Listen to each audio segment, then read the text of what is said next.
Welcome to the Sunflower 2. This is one of our top selling products, and in a moment you'll see just how easy it is to use. The vacuum head is going to come pre-assembled, but for today let's review each part for future maintenance and filter changes. We start with our filter housing. Inside of there, I'm going to place the filter, and there will be one filter already pre-installed. You'll receive a second filter in your box for when it comes time to change. Next is our air diffuser, followed by our motor housing. And you notice that there are a couple of grooves along the top of this, and you'll line it up with the bottom, making it really easy to just click into place.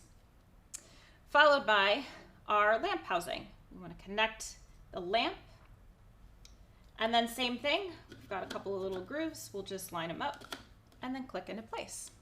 So that's our vacuum head. Next is our flexible metal stand. So this is what the vacuum head connects to.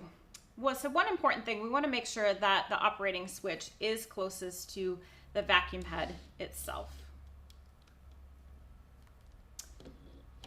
Put into place, rotate my butterfly clamp, and lock into place. So the last thing that we need to do is mount this. And inside your package, you will receive a clamp that you can use for a table. I recommend using the portable sunflower stand.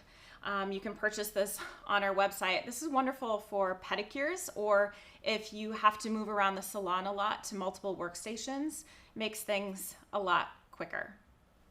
So once this is in place, we will connect this to our power source. You've got your power cord in the box as well.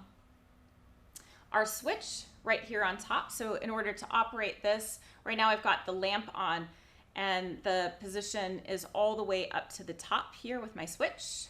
To run both the lamp and the fan, I'm going to position the switch all the way down to the bottom. And then to turn the unit off, just simply bring it back into the center. And that's it. That's our Sunflower 2. When it comes time to clean out your filter, you want to make sure that you bend the flexible metal stand all the way back so the filter housing is facing down, and then removing this away from the table. You can even take this off the clamp itself to take it away from your workstation. So you'll rotate and pull off the bottom housing, remove the air diffuser, the filter. So in this lamp housing, there is going to be some remaining nail dust, so you want to keep this away from your workstation as well and brush this off and clean it. But really, a clean filter makes this whole operation work really, really well. To keep you on track with your filters, we do offer a subscription service. So there are no fees, no contracts. You can cancel at any time, and you'll receive 25% off shipping costs when you subscribe to that service. Thank you for purchasing the Sunflower 2. We'll see you soon.